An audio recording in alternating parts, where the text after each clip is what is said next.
المتابعين اللي طلبوا طريقة كبدة الدجاج اللي بالخضار وبدبس الرمان تدللون يا حبايب بخدمتكم. طريقة فول ومقفول وعلى حسب الرسوم. الريحة تنشف والطعم يقرص. شفت الريحة؟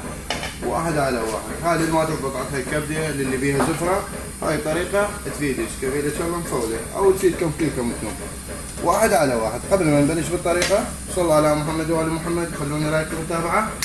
تعالوا. هسه بالبداية عندي كيلو كبدة تازة مو مجمد، نظفتها وقطعتها. هسه راح اسلكها واطلع الزفرة من عندها.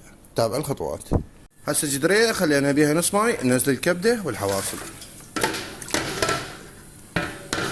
هسه حتى نتخلص من الزفرة مال الكبدة نحتاج ورق غار، نومي بصرة، بصل وثوم. ننزلين ونتركهن فورا. هسه هنا ورا ما سلقناهن من 10 دقائق الى 13 دقيقة تقريبا او ربع ساعة، لان وياها حواصل. هسه نجي نصفيها نقليها قبل. هنا ورا ما سلقناها 10 دقائق او ربع ساعة، يعني لان وياها حواصل. خلصنا من الزفرة هسه نجي نصفيها قبل نشتغلها. هسه هاي الكبدة بعد ما سلقناها صفيناها، هسه اجي اشتغل.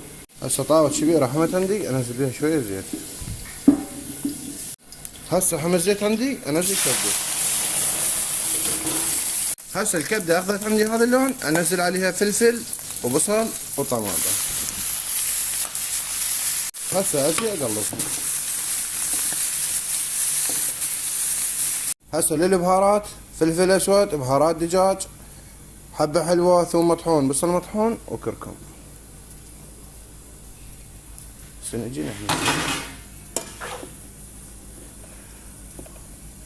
هسه نضيف رشة ملح صغيرة كافي. هسه نحمص. هسه ننزل شوية دبس رمان كافي.